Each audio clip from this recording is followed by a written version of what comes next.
Hello and hi. ഇന്നത്തെ recipe എന്ന് പറയുന്നത് മത്തി മീൻ കറിയാണ്, തേങ്ങ അരച്ചിട്ടുള്ളത്. അതുപോലെ തന്നെ മത്തി മുട്ട ഫ്രൈയും. അപ്പോൾ ഇവിടെ നിങ്ങൾ കണ്ടല്ലോ മത്തി, അതൊരു 1/2 കിലോ മത്തിയാണ്. അപ്പോൾ ഞാനിവിടെ പാൻ വെച്ചു, പിന്നെ ഉലുവ ഇട്ടു 1 സ്പൂണ്, പിന്നെ ഇഞ്ചിയും വെളുത്തുള്ളിയും പച്ചമുളകും പാകത്തിന്. 1/2 കിലോ മീനിൻ്റെ കണക്ക് വെച്ചിട്ടാണ് ഞാനിവിടെ ചെയ്യുന്നത്. അപ്പോൾ നന്നായിട്ട് സോട്ട് ചെയ്തിട്ട് ഇപ്പോൾ 2 പുളിയും കൂടെ, കുടംപുളിയും കൂടെ ഇട്ടിട്ടുണ്ട്. നന്നായിട്ട് സോട്ട് ചെയ്ത് അതിൻ്റെ ഒരു റോ ഫ്ലേവറൊക്കെ മാറുമ്പോൾ പൊടികൾ നമുക്ക് ഓരോന്നായിട്ട് ഇടാം.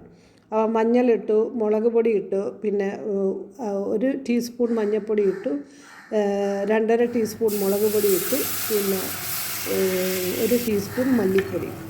അപ്പം ഇതെല്ലാം കൂടെ ഇട്ട് നന്നായിട്ട് മിക്സ് ചെയ്ത് നന്നായിട്ട് യോജിപ്പിച്ച് അതിൻ്റെ ഒരു റോ ഫ്ലേവറൊക്കെ മാറിയതിന് ശേഷം ഞാൻ ചുടുവെള്ളമാണ് ഒഴിച്ചത് കണക്കിന്. അപ്പോൾ അത് നന്നായിട്ട് തിളയ്ക്കട്ടെ. നന്നായിട്ട് തിളച്ച് അതിൻ്റെ ഒരു മണം ഒക്കെ വന്നു കഴിയുമ്പോൾ നമുക്ക് മീൻ ഓരോന്നായിട്ട് ഞാൻ ആഡ് ചെയ്യുന്നു. ഞാൻ എപ്പോഴും പറയുന്ന പോലെ വീണ്ടും പറയുകയാണ് എല്ലാം നമ്മുടെ യങ്സ്റ്റേഴ്സിനോട്.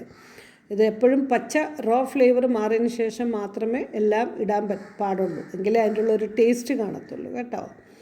അപ്പോൾ മീനൊക്കെ ഇട്ടു. ഇനി അതിന് കുറച്ചും കൂടെ ഒന്ന് തിള വരുമ്പോൾ നമുക്ക് ഉപ്പിടാം. എന്നിട്ട് അടച്ചു വെച്ച് നന്നായിട്ടൊന്ന് തിളപ്പിക്കാം.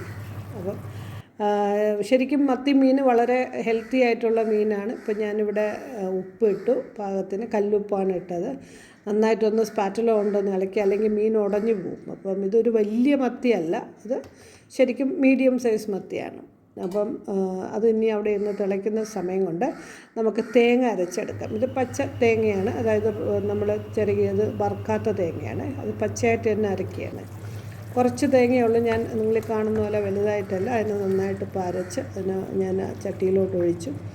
സ്പാറ്റില കൊണ്ട് ഒന്ന് ഇളക്കണം, കാര്യം മീൻ പൊടിയത്തില്ല. അതിനെ കൊണ്ട് നമുക്ക് നന്നായിട്ട് ഇളക്കി പിടിപ്പിക്കുകയും വേണം. അപ്പോൾ അതിനിപ്പോൾ പാകത്തിന് കുറച്ച് വെള്ളം കൂടെ മിക്സി കഴുകി ഒഴിച്ചിട്ടുണ്ട്.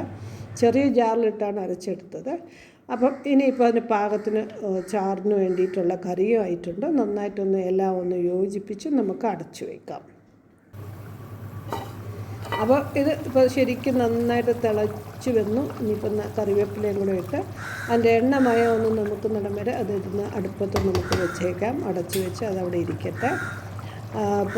എണ്ണമയം വന്നു കഴിയുമ്പം ശരിക്കും അതിൻ്റെ ടോപ്പിലൊക്കെ ഒന്ന് നല്ല നിറം ഒന്ന് മാറിക്കിട്ടും. അപ്പോൾ ഞാനത് കാണിച്ചു തരാം. കണ്ടില്ലേ, ഇതാണ് ശരിക്കും നല്ല മീനും ഒക്കെ വെന്തിട്ടുണ്ട്. അപ്പം മത്തി കറി റെഡി ആയിട്ടുണ്ട്.